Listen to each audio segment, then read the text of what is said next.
Oso Oso, Life Till Bones album review. Let's chat about it. Hey friends, what's going on? John here from What's Spinning here tonight to chat about this latest album from Long Beach-based indie pop punk emo band Oso Oso. They've been at it since the early 2010s, and for the most part, I have enjoyed what they've put out. They kick things off with their Real Stories of True People Who Kind of Looked Like Monsters album, very much so in their pop punk phase, and at the time, that was just not a sound that I was curious about to continue listening to at all. But compared to some of their contemporaries at the time, I thought Oso Oso was doing the sound a lot of justice, and they've only grown since. I liked their follow-up, the Unihan mixtape, even more.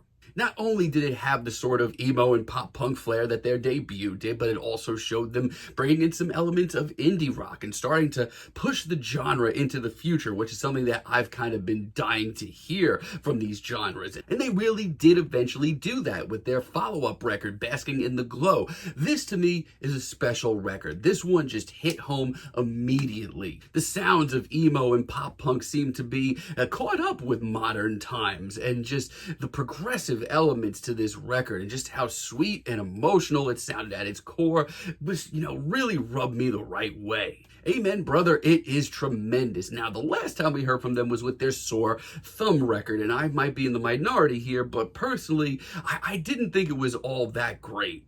Even at its best, I was just kind of lukewarm on it, like everything that they had been doing the last couple of years was kind of second to this. However, I did think leading up to this record that the singles they were dropping were really tasteful. They tugged at some heartstrings, and overall, this is a pretty decent record. When focused, the band to me is still very special. I mean, I'm a Long Island boy. I've lived here my whole life, and the band does mean a lot to me. And hearing tracks like The Country Club really hit home right away. I mean, God, when done right, their sound is so special. I love the breezy riff and just how charming and sweet it is. Listening to this in mid-August, man, I could just feel October is coming. It's got some great urgency. Also really love frontman Jade's vocals and lyrical performance on this track, especially with just how gloomy this track is. Absolutely love that. For my money, this is just as good as anything on some of their best work. All of My Love, I mean, this track is just, it's home to me. Listening to this as a single made some of my worries about this album definitely go on the back burner. This is easily one of Jade's best vocal performances on this album. I mean, this track is just so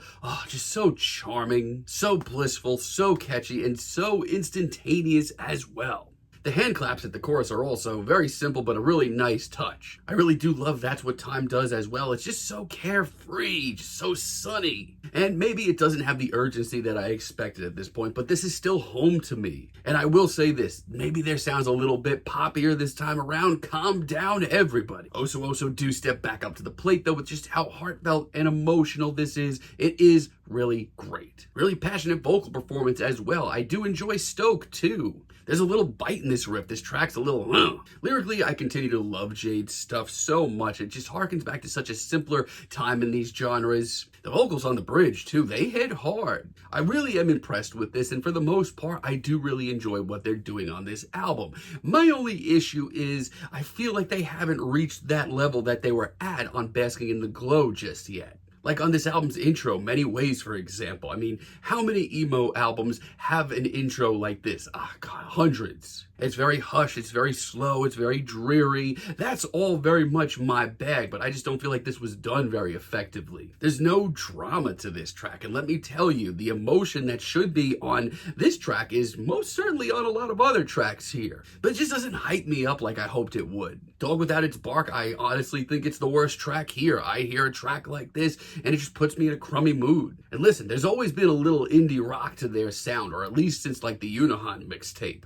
But I hear this, and I just feel like they're trying way too hard. It just sounds so boring. It is a slippery slope, sadly. And Skippy is just way too flimsy. I mean, there's certainly elements of this track that do catch my ear and aren't that bad. However, so much of this record just sounds like something they've done before, but so much less captivating. We've been here, and it was a whole lot more interesting last time. However, outside of that, they do really return to a certain level and a certain form on this record. I think most of it's pretty great. Like Seesaw, for example. I feel like I've been pretty harsh on some of the softer tunes here. This is an immense ballad. It's one of the most tender and passionate tracks from Oso Oso that I've heard in years. Vocally, it is absolutely stunning. It may just be my favorite track on this entire project. Application is done really well too. It's just so breezy and charming and full of life. And yeah, it's a little bit more indie than I'd personally like to hear it, but the drive and the urgency of this track is really exciting. It's really tasteful, and Other People's Stories is a great finale.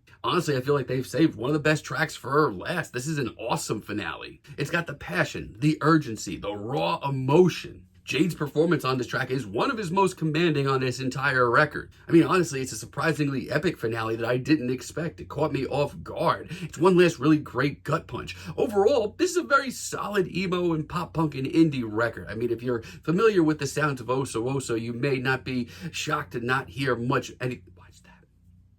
If you are, a fan of Oso Oso's sound and you've listened to their stuff in the past, you're probably going to like what they're doing here, even though it's not the most out-of-the-box or progressive thing they've ever done. And yeah, there's a slippery slope, but a lot of this record does recreate the magic of their early projects, which definitely means something to me. Just don't be shocked if it's a little less consistent and a little too poppy this time around. I'm feeling a light 7 on this project, but let me know what you all think down below. If you liked the video, be sure to give us a like, give us a subscribe, and let me know down below what you would like for me to chat about in the future. And until next time, have a great day, friends.